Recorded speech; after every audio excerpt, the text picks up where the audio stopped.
fundação do Partido Comunista Português surge no seguimento do surto revolucionário iniciado nos últimos anos da Primeira Grande Guerra e que se prolonga até aos primeiros anos da década de 1920.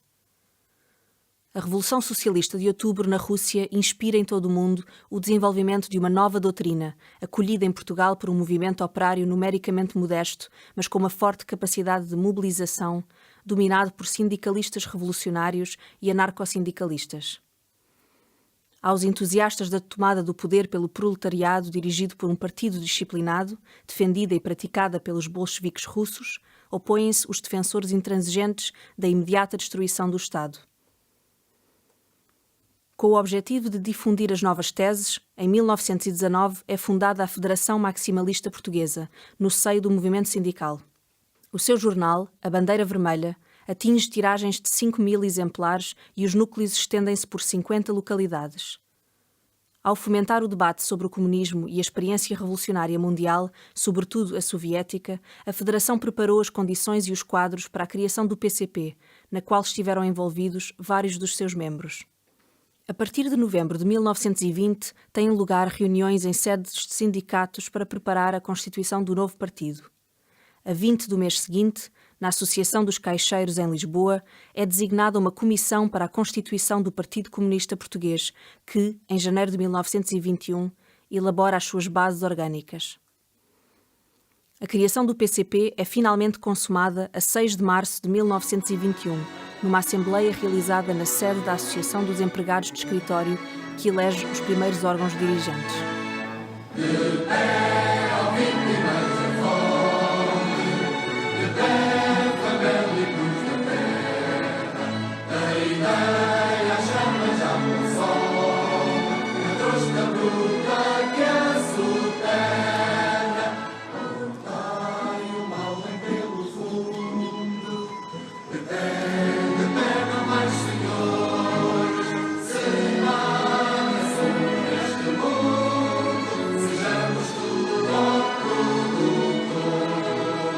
O jovem partido desenvolve-se rapidamente e em breve atinge 1 milhar de membros. Em julho, difunde o seu primeiro manifesto, onde expõe os seus objetivos. Entre eles estão a socialização integral das terras, das minas, das fábricas, das oficinas e dos meios de circulação e consumo, o aproveitamento racional e científico de todas as riquezas naturais do país, a modificação da estrutura política da nação, abolindo a república burguesa dos capitalistas, dos financeiros e dos patrões, e a instauração, em seu lugar, de uma república comunista, do povo, dos operários e dos trabalhadores. Antes do final do ano, estão em funcionamento centros e núcleos partidários em Beja, Coimbra, Évora, Lisboa, Porto e Sacavém, e inicia-se a publicação do primeiro órgão do partido, o Comunista. 6 meses depois, sai o Jovem Comunista. Apesar dos êxitos iniciais, os primeiros anos do PCP não foram fáceis. Mal preparado e a braços com divergências internas, confronta-se ainda com a repressão. As primeiras prisões de militantes dão-se logo em setembro de 1921, numa ação comemorativa do Dia Mundial da Juventude Comunista. Em novembro de 1923, tem lugar o primeiro congresso com 118 delegados em representação de 33 comunas. Participa nos trabalhos o representante da Internacional Comunista, o suíço Humbert de Rose.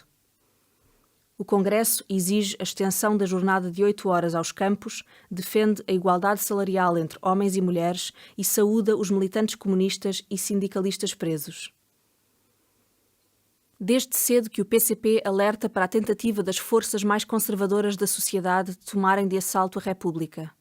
Logo em novembro de 1921, apela à constituição de uma frente única capaz de as travar e de garantir as liberdades políticas e económicas, o que volta a fazer no primeiro congresso. Nas eleições parlamentares de 1925, os comunistas concorrem coligados com a esquerda democrática para evitarem o triunfo da reação, e no início de maio do ano seguinte, o jornal O Comunista orienta os militantes com medidas concretas de combate ao fascismo. O golpe militar de 28 de maio apanha o PCP prestes a iniciar os trabalhos do seu segundo congresso, de onde sai um último apelo à unidade antifascista. Não tardará até que a ditadura lance uma forte vaga repressiva que atinge os comunistas e demais forças e militantes democráticos. Em 1927, a sede do PCP é encerrada, ao mesmo tempo que são assaltadas a sede da Confederação Geral do Trabalho, CGT, e a redação do seu jornal, A Batalha, que chegou a ser o terceiro maior jornal do país. As liberdades de imprensa, reunião, organização, expressão, pensamento e greve são imediatamente cerceadas e as lutas reivindicativas prontamente reprimidas. Os que discordam da ditadura são despedidos, perseguidos, deportados e, não poucas vezes, presos e torturados. Para lá da repressão e da vigilância generalizadas, a ditadura ataca as condições de vida das camadas populares. A desagregação da organização sindical, que se fazia sentir desde 1924, agrava-se após o golpe e a luta operária revela-se incapaz de fazer face aos novos desafios. O PCP vê os seus efetivos drasticamente reduzidos, a sua direção desmembrada e a sua atividade paralisada. Da direção eleita no segundo Congresso, resta apenas Manuel Vilar, que juntamente com o operário arsenalista Bento Gonçalves e a célula do Arsenal da Marinha, se empenha num processo de reorganização do partido iniciado na Conferência de Abril de 1929. Partindo de um núcleo restrito de militantes, o PCP lança-se na criação de organizações partidárias e unitárias. A Organização Revolucionária da Armada, a Secção Portuguesa do Socorro Vermelho Internacional, a Liga contra a Guerra e o Fascismo, a Federação das Juventudes Comunistas Portuguesas e os grupos de defesa académica resultam desta ação. Em fevereiro de 1931 é editado o primeiro número do Avante e do aparelho de imprensa do partido sairão também o Jovem, o Solidariedade, o Marinheiro Vermelho e o Militante.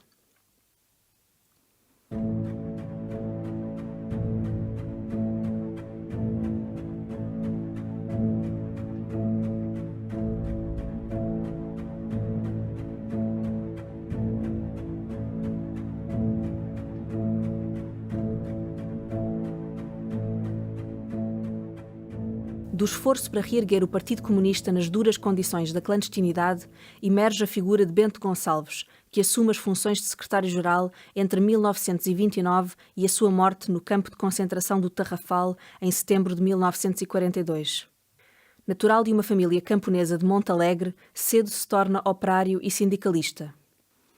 Em 1927, adere ao partido. É ele que, na condição de secretário da célula do Arsenal da Marinha, abre a Conferência de Abril de 1929, da qual sai como um dos 5 elementos da Comissão Provisória eleita.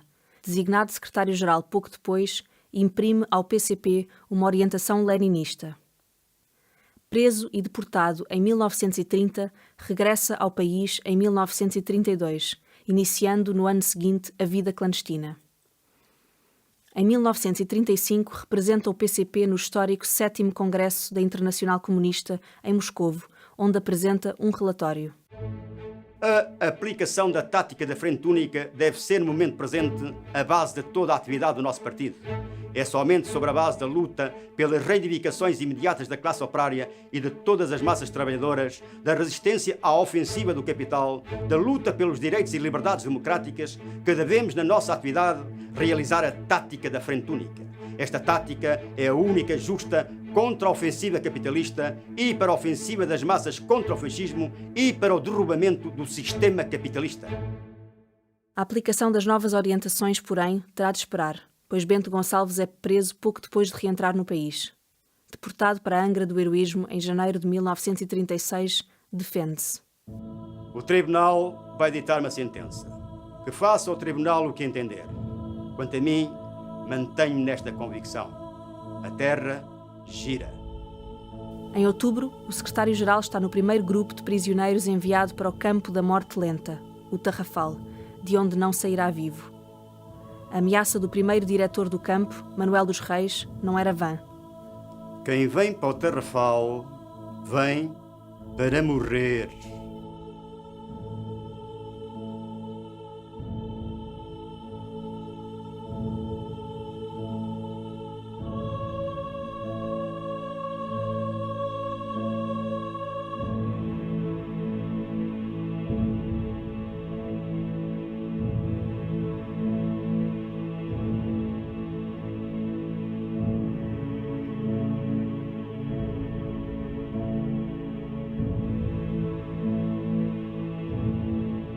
A notícia da morte de Bento Gonçalves surge na primeira página do Avante de novembro de 1942.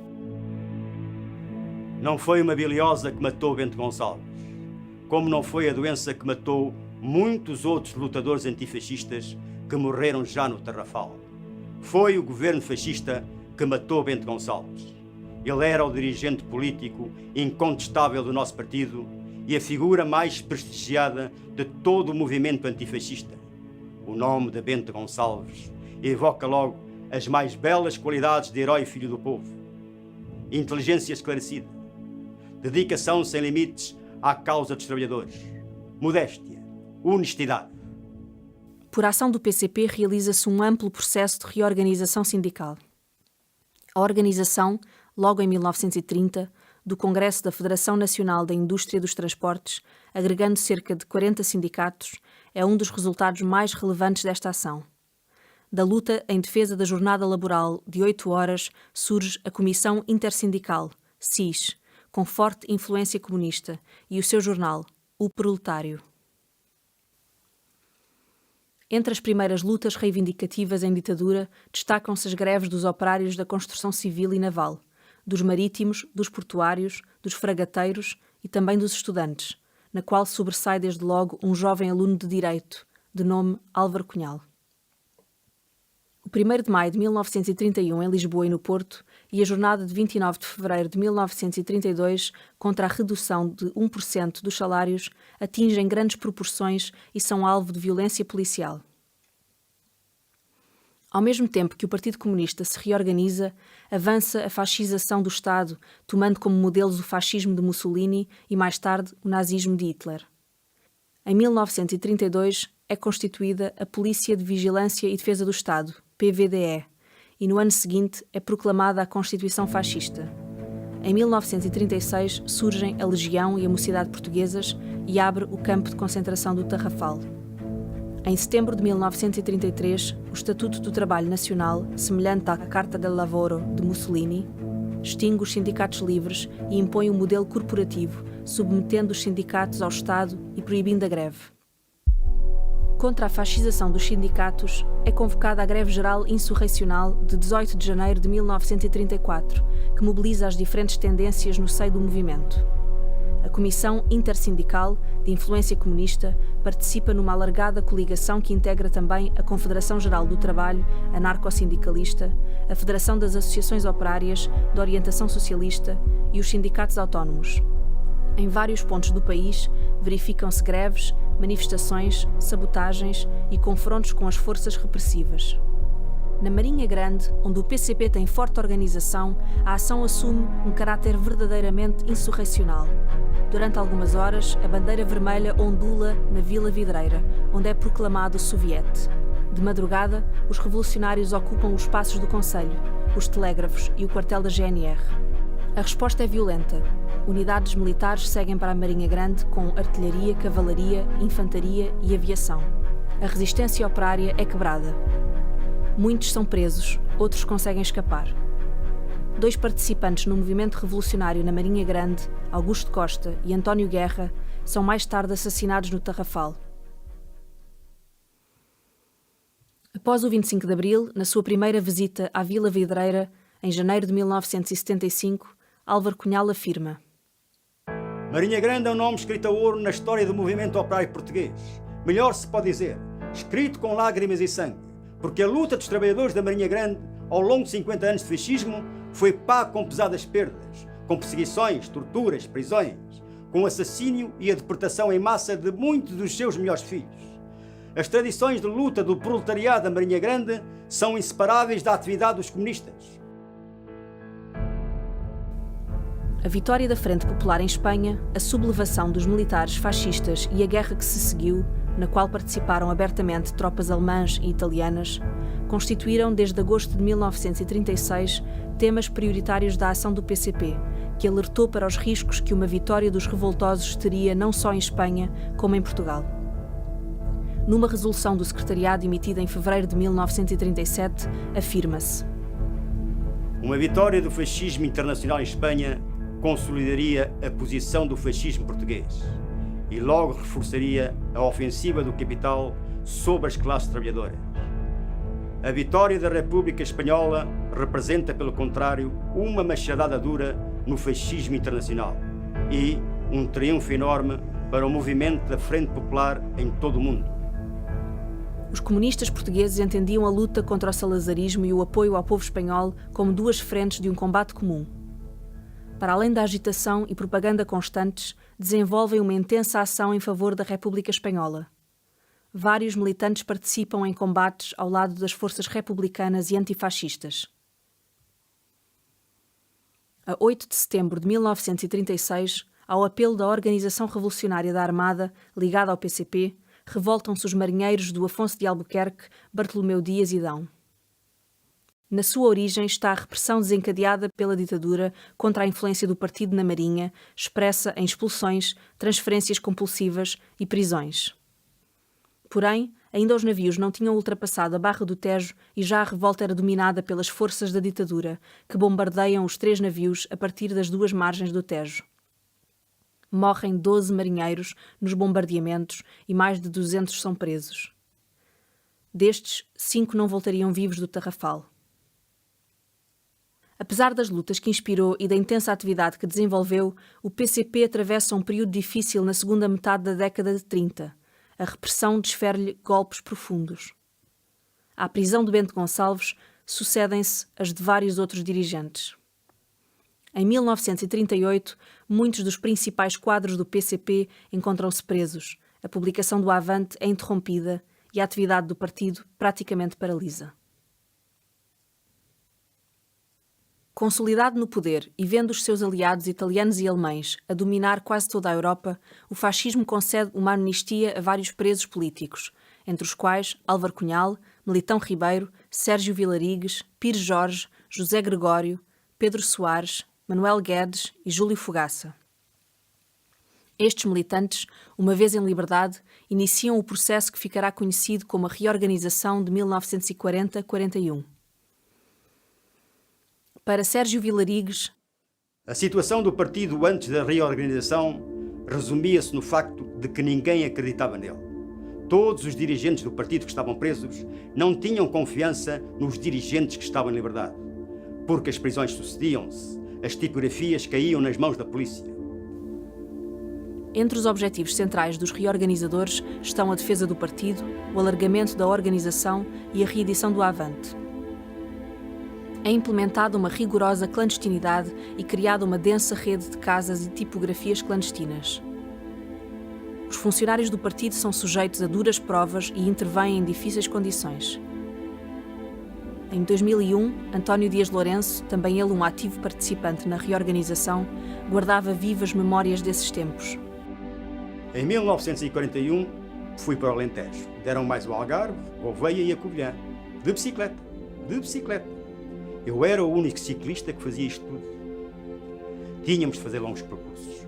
O Álvaro Cunhal, que estava no norte, às vezes vinha durante toda a noite a pedalar até Lisboa. Reunia durante o dia e ia na noite seguinte outra vez para o norte de bicicleta. A gente conhecia Portugal com a geografia das botas. Os resultados não se fazem esperar. Em breve, o PCP está disseminado pelo território nacional e tem organização nas principais zonas industriais do país. A publicação do Avante é retomada logo em agosto de 1941, mantendo-se sem interrupção até abril de 1974.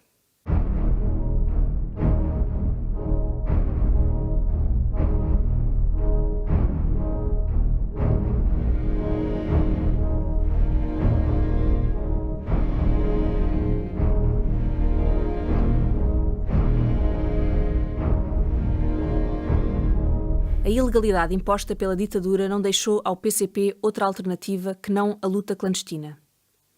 Os militantes que passavam à clandestinidade, dedicando-se por completo à ação revolucionária, assumiam uma opção radical, profundamente transformadora das suas vidas. Cortavam com a família, assumiam identidades falsas, tinham de cumprir em todos os gestos e nos mais simples atos rígidas regras conspirativas. Uma das principais preocupações era a inserção no tecido social em que se encontrava a casa que habitavam. Quando as casas ocultavam tipografias, tudo se tornava mais difícil. As histórias de vidas inventadas continham elementos que procuravam justificar a mudança para determinado local.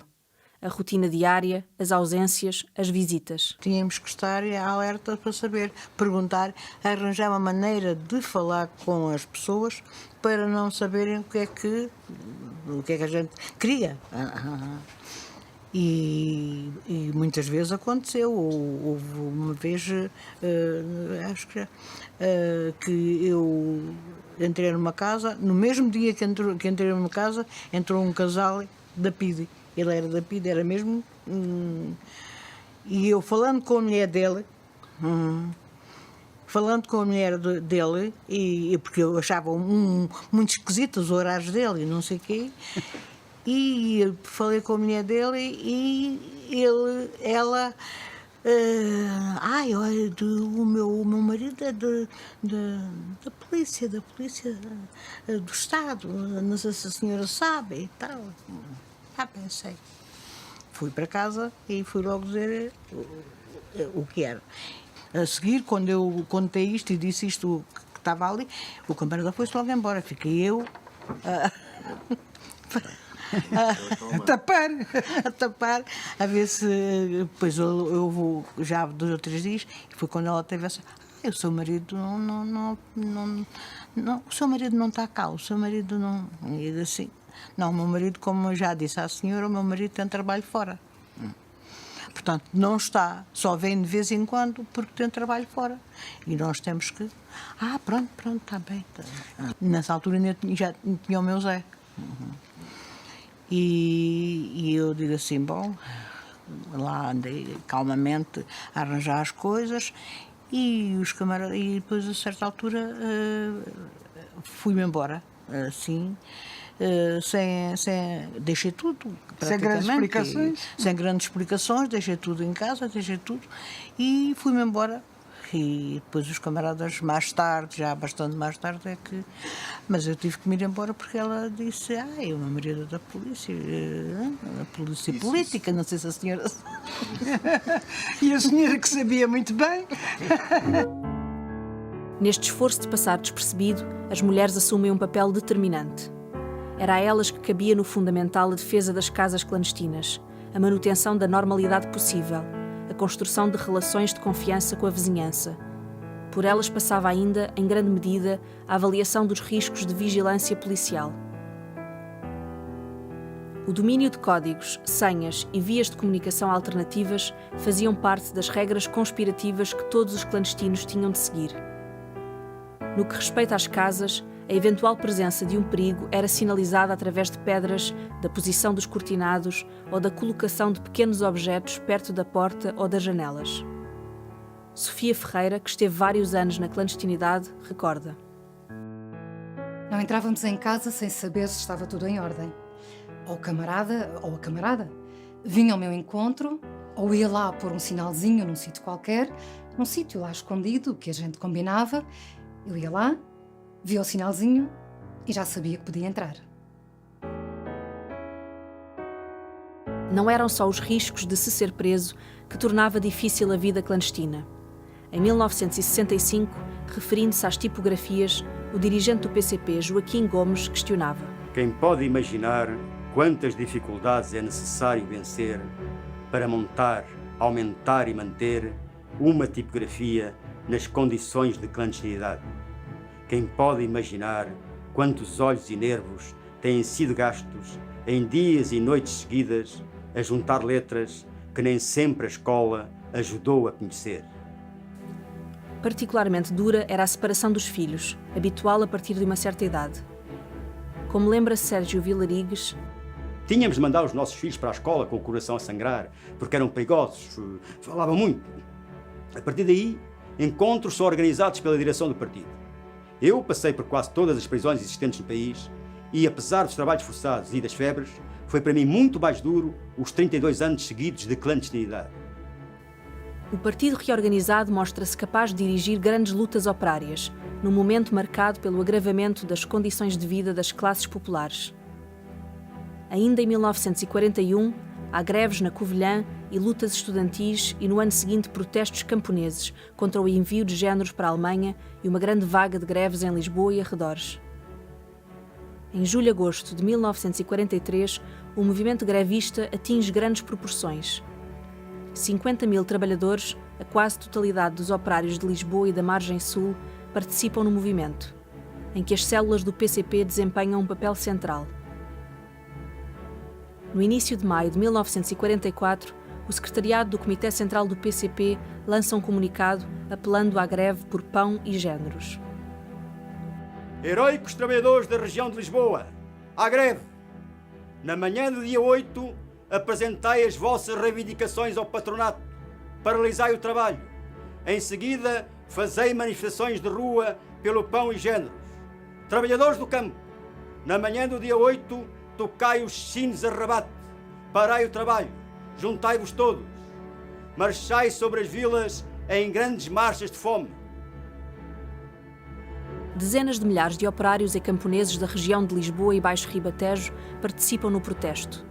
Há greves na Cimentos Tejo, na fábrica de louça de Sacavém, na CUF e na Covina. Em muitas localidades há marchas da fome. Centenas de manifestantes são presos e despedidos. Mas o governo aumenta a quantidade de pão racionado e muitas empresas sobem os salários. Analisando a jornada, um dos organizadores, Alfredo Diniz, conhecido por Alex, conclui: O fascismo tremeu. Ao mesmo tempo que orientava a luta popular, o PCP assume um papel determinante na construção do Movimento de Unidade Nacional Antifascista, o MUNAF, que congrega comunistas, socialistas, republicanos, católicos e monárquicos. Os intelectuais comunistas contribuem para a luta antifascista na resistência clandestina, mas também com a sua arte, onde os operários e os camponeses são, pela primeira vez, protagonistas. Nasce o neorrealismo, corrente estética de resistência e intervenção, onde, entre muitos outros, sobressaem Soeiro Pereira Gomes, Alves Redol, Carlos de Oliveira, Fernando Namora e Júlio Pomar. Apesar da incessante repressão que lhe provoca importantes baixas, o PCP resiste e, em 1943, organiza no Monte Estoril o seu terceiro congresso, o primeiro na clandestinidade. Álvaro Cunhal apresenta o relatório político, demonstrando as suas imensas capacidades de liderança. O fim da Segunda Guerra Mundial e a derrota do nazifascismo trazem esperança às forças democráticas. Em maio de 1945, nas Jornadas da Vitória, milhares saem às ruas com bandeiras dos aliados e paus nus, simbolizando a proibida bandeira soviética. A ditadura abala e promete mudanças. Surge o Movimento de Unidade Democrática, que ganha apoios e proporções tais que lhe é possível, pela primeira vez em quase 20 anos, reclamar eleições livres. O MUD manteve por algum tempo o estatuto de movimento legal e a participação de comunistas favoreceu uma maior ligação entre o PCP e as massas. Pouco depois nasce o MUD Juvenil, que, segundo o seu dirigente, Otávio Pato, chega a reunir 20.000 jovens. Nele são formados muitos dos militantes que se tornaram, depois, dirigentes históricos do partido e dos movimentos de libertação das colónias africanas. Ao mesmo tempo que era forçada a aceitar uma atividade legal às forças democráticas, a ditadura mantém apertada a vigilância e não abranda a repressão. Logo em julho de 1945, Alex, membro do Comitê Central do PCP, é assassinado pela PIDE numa emboscada em Bucelas. É neste ambiente de aberta contestação ao fascismo que em 1946 tem lugar o 4º Congresso, na Lausanne, em que o PCP chega com 6 vezes mais militantes do que em 1943 e 5 vezes mais organizações locais. A tiragem do Avante quadriplicara. No relatório de Álvaro Cunhal, clarifica-se a via para o derrubamento do fascismo.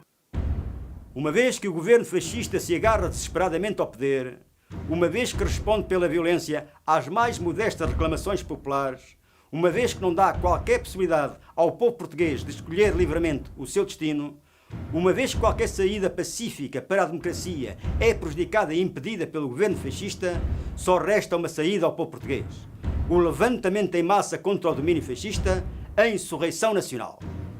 Em 1947, No mesmo ano em que a greve da construção naval mobiliza milhares de operários, Cunhal desloca-se à União Soviética para retomar a ligação do PCP ao movimento comunista internacional, interrompida uma década antes. Com o começo da Guerra Fria, a unidade antifascista abre brechas. Britânicos e norte-americanos reabilitam o fascismo português, colocando-o entre os fundadores da NATO. Salazar aposta no isolamento do PCP e faz promessas, que nunca cumpre, aos setores da oposição que repudiassem os comunistas. Em 1949, a manifestação de ampla unidade contra o fascismo é a campanha presidencial de Norton de Matos, que desiste da sua candidatura por não terem sido atendidas as suas exigências de liberdade de propaganda, alteração da lei eleitoral e fim da censura. Por todo o país desenvolve-se uma intensa agitação e grandes ações de massas. Nesse mesmo ano são presos 2 destacados quadros, Álvaro Cunhal e Militão Ribeiro, 2 dos 4 membros do secretariado. São presos no Luso, juntamente com Sofia Ferreira. A década seguinte viria a ser um tempo de chumbo. O ano de 1950 começa de modo trágico para o PCP. A 2 de janeiro, Militão Ribeiro morre na penitenciária de Lisboa, doente, privado da necessária assistência e vítima de maus tratos. O sobrinho, vendo o seu cadáver, lembra-se dos prisioneiros de Auschwitz. Pesava 38 quilos. Nas cartas que envia ao partido, uma das quais escritas com o seu próprio sangue, Militão Ribeiro declara: Tenho sofrido o que um ser humano pode sofrer. Nem sei como tenho tido forças para tanto. Mesmo quase já cadáver, ainda fui esbofeteado por um agente. Dores, insónias, agonias, tudo tenho sofrido nestes 7 meses. Quase sempre na cama, sem me poder quase mexer. Sei que venceremos. Desde sempre mantive a disposição de dar a vida pelo partido em todas as circunstâncias. Assim como a dou de uma forma horrível e cheia de sofrimento, que a minha morte traga novos combatentes à luta. Dias depois é assassinado José Moreira. Membro do Comitê Central, era o responsável pelas tipografias clandestinas que a ditadura queria a todo o custo desmantelar. Recusando-se a revelar a sua localização, é espancado até à morte e lançado do 3º andar da sede da PIDE. No mês de maio, Álvaro Cunhal defende-se e ao PCP perante o Tribunal Plenário e transforma o seu julgamento numa veemente denúncia da ditadura fascista. Condenado, passará toda a década na prisão, durante vários anos sem ver ninguém para além dos carcereiros. É o preso mais valioso de Salazar. No longo e duro cativeiro, Cunhal desenha e escreve. São desta altura o romance Até Amanhã Camaradas, publicado após a Revolução sob o pseudónimo de Manuel Tiago, e os desenhos da prisão.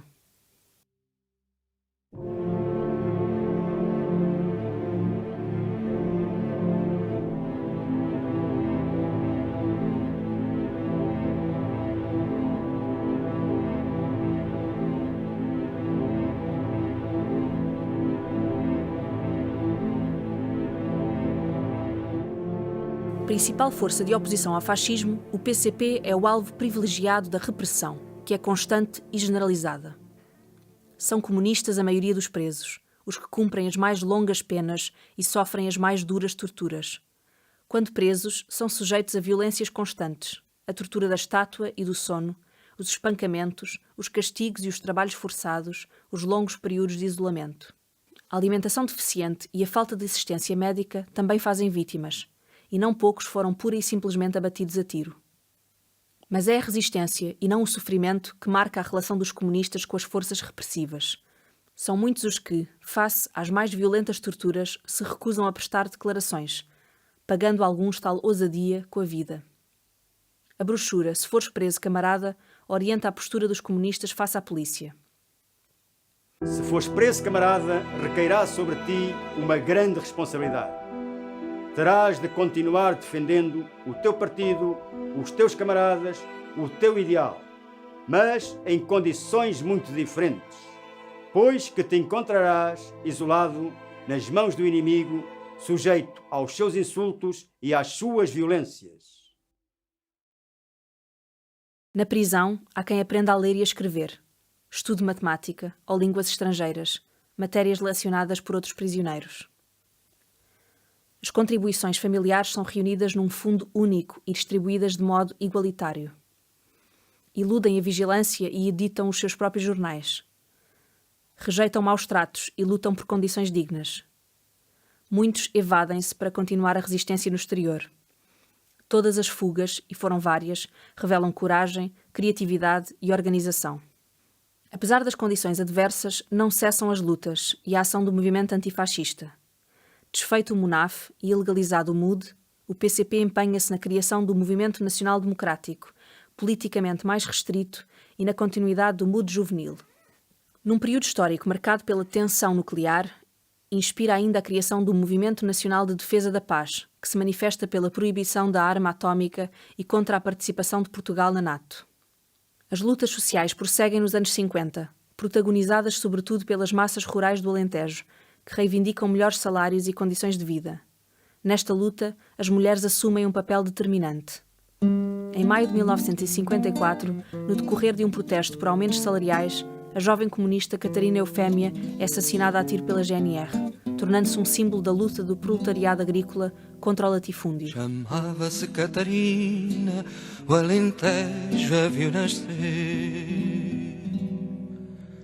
Chamava-se Catarina, o Alentejo a viu nascer. Serranas viram em vida, o Aleizão a viu morrer. Serranas viram em vida, Balaizão a viu morrer.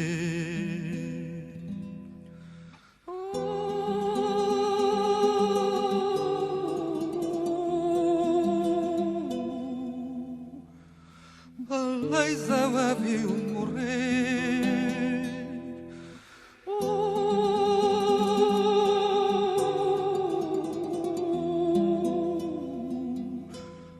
Balaizão a viu morrer. A nível internacional, em meados da década de 50, o movimento comunista vive grandes convulsões, decorrentes do 20º Congresso do Partido Comunista da União Soviética.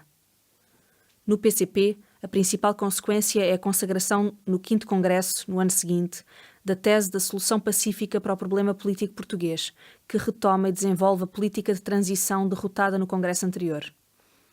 Defendidas uma vez mais por Júlio Fogaça, que integra então o secretariado, estas teses apontam para a desagregação automática da ditadura e para a possibilidade de transição pacífica para a democracia.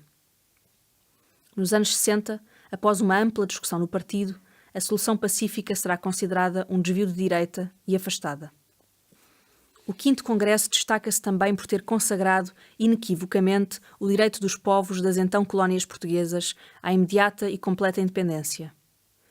Há muito que a questão colonial assumia uma relevante preponderância na ação do PCP. Em 1953, no Festival Mundial da Juventude e dos Estudantes, realizado em Bucareste, na Roménia, jovens oriundos das colónias desfilam autonomamente em representação dos seus países. Em 1958, o PCP participa na grande mobilização popular em torno das eleições para a presidência da República, apoiando Arlindo Vicente e depois Humberto Delgado, na sequência da desistência do primeiro em favor deste. A grande mobilização em apoio ao general Sem Medo leva o regime a reconhecer-lhe quase 25% dos votos, mas a fraude é consumada e por todos percebida. Nos meses seguintes, há manifestações em todo o país contra a burla eleitoral. A fraude eleitoral e a posterior vaga repressiva abalam as ilusões legalistas que então se verificavam tanto fora como dentro do partido. O início da nova década é difícil para a ditadura. A 3 de janeiro de 1960, evadem-se de Peniche 10 destacados militantes do PCP, entre os quais Álvaro Cunhal. O partido inicia uma nova viragem na sua orientação política, consumada na reunião histórica do Comitê Central de março de 1961. A crítica da solução pacífica conduz a formulações políticas fundamentais da história do PCP e do movimento comunista. São criticados e corrigidos o desvio de direita, as ilusões legalistas, constitucionais e golpistas e a tendência anarcoliberal no trabalho de direção, e restauradas medidas conspirativas mais rigorosas. A resolução aprovada nessa reunião, intitulada A Via para o Derrubamento da Ditadura Fascista e para a Conquista das Liberdades Políticas, repôs a linha do levantamento nacional antifascista. Álvaro Cunhal é eleito secretário-geral do PCP, o primeiro desde a morte de Bento Gonçalves, quase 20 anos antes. Ao mesmo tempo, foram combatidas tendências doutrinais influenciadas pela cisão no movimento comunista internacional, provocada pelos dirigentes chineses, consideradas dogmáticas, sectárias e esquerdistas.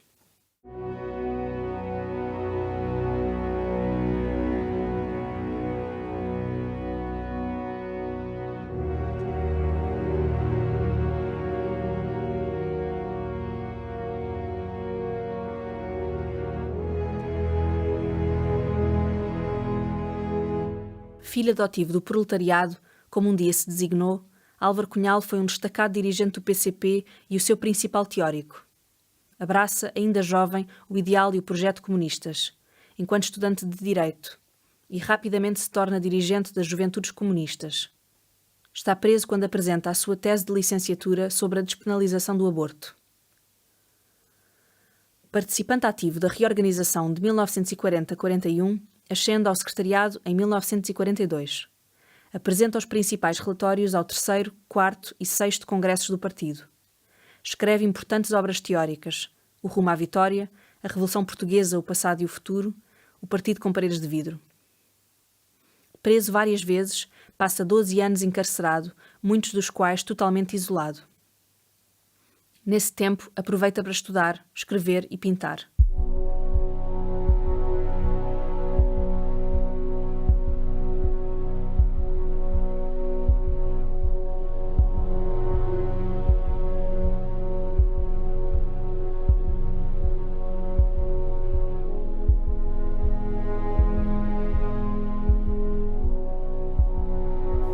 Salvou-me o trabalho, dirá mais tarde. Perante a tortura, não fala. Secretário-geral entre 1961 e 1992, encabeça a direção do partido na derradeira fase da luta clandestina, na Revolução de Abril e na resistência à contra-revolução. A sua coerência e combatividade fazem dele um respeitado político português. O seu funeral, em junho de 2005, foi o maior alguma vez realizado em Portugal. Centenas de milhares de pessoas, muitas não comunistas, acompanham o cortejo entre o Centro de Trabalho Vitória e o cemitério do Alto de São João, onde é cremado. Nesse dia é divulgada a sua última vontade. A todos desejo que, vida fora, realizem os seus sonhos.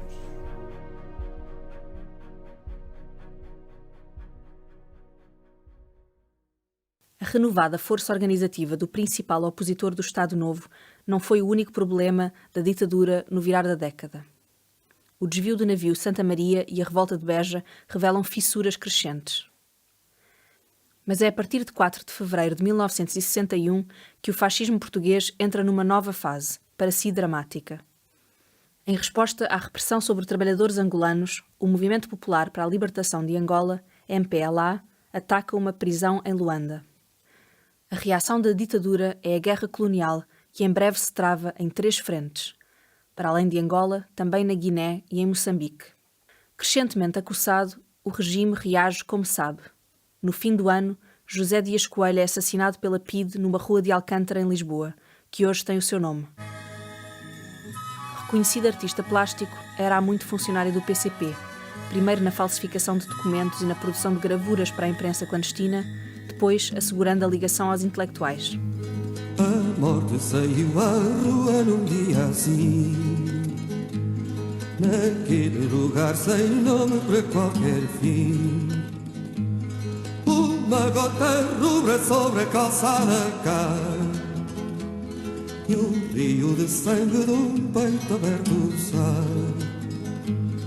O vento que dá nas canas do canavial e a foice de uma ceifeira de Portugal, e o sol da bigorna como um clarim do céu. Vão dizendo em toda a parte o pintor morreu.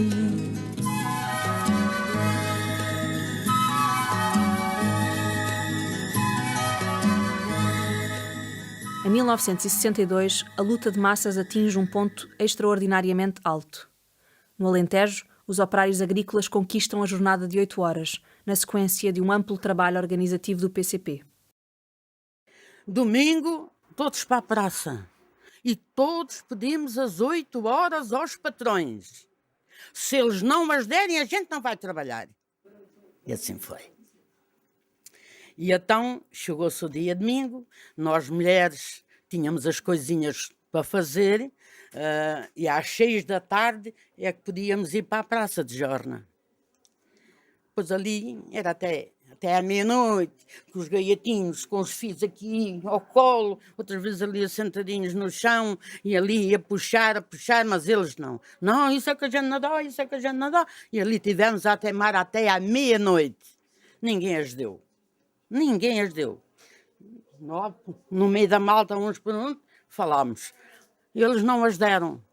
Amanhã, às 10 horas, aqui para a praça. E assim foi. No dia de segunda-feira, às 10 horas da manhã, tudo na praça. Bom, os patrões chegavam. Pois foi numa altura que a gente escolheu. O arroz estava cheizinho de erva e as mãos é que a tinham que tirar. Não havia pesticidas como há hoje. E estava mesmo na força da erva. E então, mas quando é que vocês pensam em ir trabalhar? Temos que ir trabalhar. E a gente respondia, cada grupo, não é? Cada grupo tinha o seu patrão. Você dá às 8 horas, nós vamos trabalhar. Chegou-se meio-dia, até que a partir de 1 hora, 2 horas da tarde, houve alguns patrões, os primeiros deram às 8 horas. Os ranchos das mulheres e homens começaram a partir para o trabalho. Aqueles que estavam teimosos que não as queriam dar, os trabalhadores ficaram ali. Quando foi 5, 6 horas da tarde, os trabalhadores do Costo tinham conquistado as 8 horas. As poderosas manifestações do 1º de maio de 1962, com milhares de pessoas em desfile nas ruas de Lisboa e embates com a polícia pela noite dentro, constituem um marco nas celebrações do Dia do Trabalhador e da própria oposição ao fascismo. No mesmo ano, a crise académica revela uma nova força social, as massas estudantis, que contestam a atitude do governo contra a liberdade associativa. Ainda em 1962, o PCP consegue uma importante conquista do ponto de vista da agitação e da propaganda. A Rádio Portugal Livre inicia as suas emissões a partir da Roménia. Ao longo de 12 anos foi a voz oficial do PCP em Portugal. Nas suas emissões eram lidos artigos do Avante e do Militante, fornecidas informações sobre a guerra colonial, a repressão e as conquistas da oposição e divulgadas as orientações do PCP. Através desta emissora, ouve-se pela primeira vez os hinos do partido, como o Avante Camarada, na voz de Luísa Basto, filha de tipógrafos clandestinos, que viveu e colaborou no trabalho de uma tipografia clandestina, a viver desde muito jovem na União Soviética. Avante camarada, e o sol brilhará para todos nós. É desta altura também a constituição da Frente Patriótica de Libertação Nacional, FPLN, nova expressão da unidade entre o PCP e outras forças da oposição, como o Movimento de Ação Revolucionária ou a Ação Socialista Portuguesa.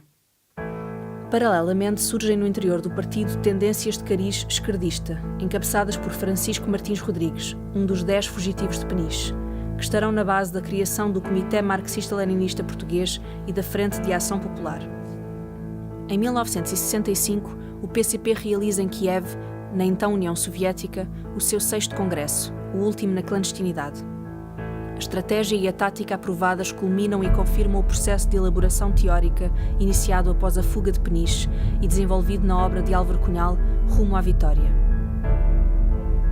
Definindo o fascismo português como a ditadura terrorista dos monopólios associados ao imperialismo e dos latifundiários, o programa do PCP, aprovado no 6º Congresso, aponta ao derrubo da ditadura e do poder económico que o sustenta. Da mesma forma que assume não ser suficiente pôr fim às guerras coloniais, pois era o próprio colonialismo que tinha de ser derrotado. Confirmando a via insurrecional de massas para derrubar o fascismo, o Congresso define a Revolução Portuguesa como uma revolução democrática e nacional, de natureza antimonopolista, anti-latifundista e anti-imperialista. Nestes anos surgem novos agrupamentos políticos que se reivindicavam de um marxismo-leninismo pretensamente puro, apologistas da luta armada, da ação direta, da revolução socialista imediata. Álvaro Cunhal dedica a este fenómeno o radicalismo pequeno-burguês de fachada socialista, onde reafirma a validade do programa do PCP. A segunda metade da década de 60 e os primeiros anos da seguinte são marcados pela intensificação da luta em vários setores.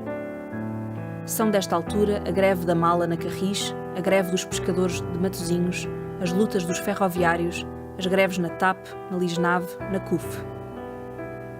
Em outubro de 1970 é criada a Intersindical, a partir de várias direções sindicais dirigidas por listas unitárias. A estratégia sindical prosseguida pelos comunistas desde 1943 tinha finalmente, mais de 2 décadas depois, o seu corolário. Os protestos estudantis de 1969, iniciados nas universidades, estendem-se aos liceus e às escolas técnicas. Os camponeses reivindicam a posse dos baldios.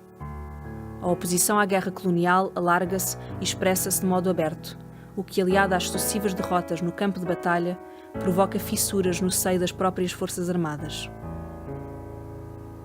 Afastado do governo em 1968, Salazar é substituído por Marcelo Caetano, que pretende limpar a face de um regime cada vez mais isolado e contestado, prometendo abertura. A Primavera Marcelista é denunciada pelo PCP como o salazarismo sem Salazar. Em outubro de 1970 surge a Ação Revolucionária Armada, criada pelo PCP e dirigida pelo seu dirigente, Jaime Serra. Deve-se à ARA a imobilização do navio Cunene, que seguia para Angola com armamento, o corte das comunicações durante uma reunião da NATO em Lisboa e a Operação Curto-Circuito, que, derrubando postos de alta tensão, deixou o país às escuras. A destruição de dezenas de helicópteros e aviões na base de Tancos. Tudo aquilo que estava ali dentro, as aeronaves que tinham levado uma carga e as que não tinham, foi tudo danificado. E muito danificado. Houve aeronaves que não tiveram já proveito nenhum. E aquilo que não foi danificado pelas cargas explosivas foi depois vítima do incêndio que as cargas incendiárias provocaram. Porque uma das coisas que aconteceu foi que os depósitos que estavam com os postos dos aviões que estavam cheios para a cerimónia da manhã seguinte foram apanhados não só pela explosão de cargas próximas, como pelo fogo das cargas incendiárias. E, portanto, deu um incêndio bastante maior do que daria se não houvesse esses depósitos de combustível das próprias aeronaves. E até se fosse em campo aberto, porque a dispersão das forças seria outra. Bom, quando isto aconteceu, já não estávamos muito longe. Também o movimento democrático ganha amplitude. Os congressos de Aveiro e as comissões democráticas eleitorais travam a luta no plano legal. Depois de, em março de 1971, assinalar o seu 50º aniversário em todo o país, hasteando bandeiras, pintando inscrições em muros e paredes, editando um número especial do Avante e lançando uma campanha de recrutamento, o PCP reúne o Comitê Central em julho de 1973, que apela ao lançamento de uma grande ofensiva contra o fascismo. No final desse ano e no início do seguinte, dá-se uma forte vaga de greves. Em março de 1974, a Comissão Executiva do PCP proclama: pôr fim às guerras coloniais e conquistar as liberdades políticas é uma exigência nacional. Em abril de 1974, os títulos de primeira página do Avante são premonitórios. Não dar tréguas ao fascismo e aliar à luta antifascista os patriotas das Forças Armadas. A 25 de abril de 1974, o governo de Marcelo Caetano é deposto pelo golpe do movimento das Forças Armadas, a que se seguiram o levantamento militar e o popular. Iniciava-se a Revolução.